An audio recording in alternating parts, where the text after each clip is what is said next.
Alright, it's been fun playing tit for tat here and there. We both got our share of views, lulls, and idiotic things said on both parts, mostly yours. But here's your proper rebuttal. Gotta admit, I scripted this up just to make sure I don't do that getting off subject thing that I do there. Now, as far as I know, the enthalpy principle, I'm sorry, it seems like the teleological argument repackaged. Just saying. Okay.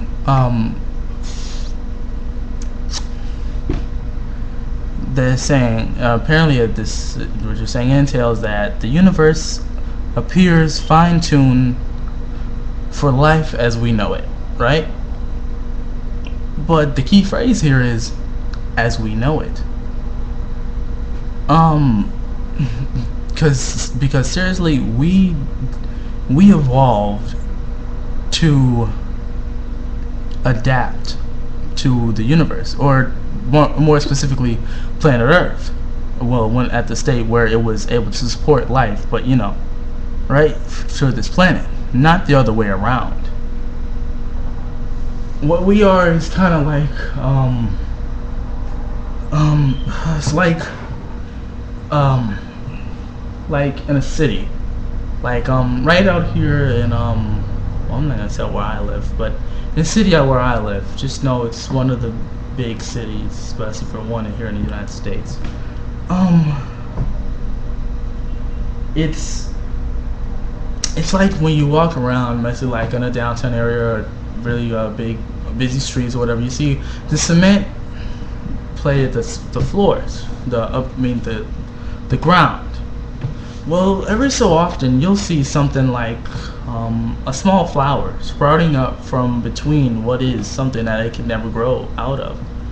Well, that's kind of what life is here. We adapted and grew and flourished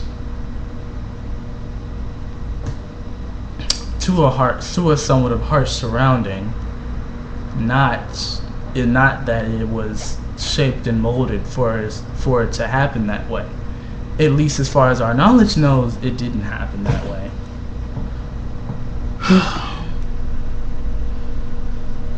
And plus, we are not aware of any other way life could form otherwise. But this does not mean there are not other ways that life could have arisen. Maybe even in an entirely different way. I mean, things of speculations on the moon of, I think, of Saturn, the what's it called, Triton or something like that. I probably have to look that up. I'll probably correct it later. But there's things where we see pictures of lakes of methane. That could be teeming with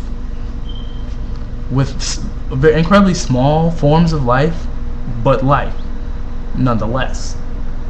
It's just one example, just even right here within our solar system, to say that it is possible. Either way,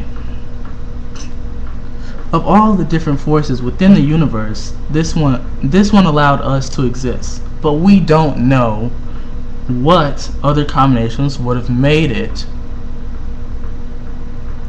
so that life was even more prevalent.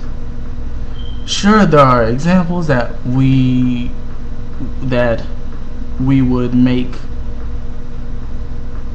that could make life less prevalent, but until we've gone through each possible permutation of gravity, strong and weak forces, and electromagnetism, then the enthalpy principle fails, as it is an argument from ignorance, because we can't go through all that. We don't have another universe to observe for this.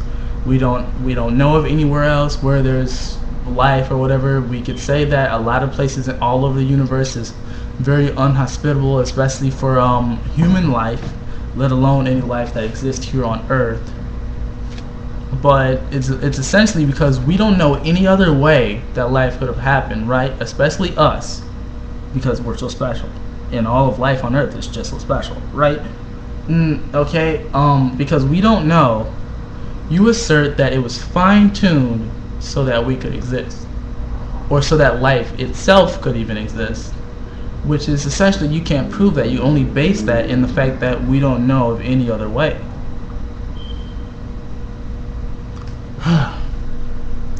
Now, even if we did have these things and to run all of those simulations, they'd also have to show that all of those possible combinations were equally likely.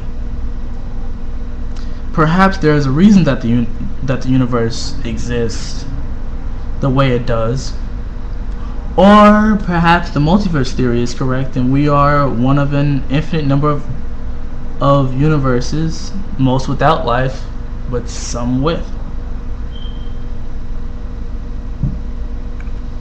And there's your proper rebuttal.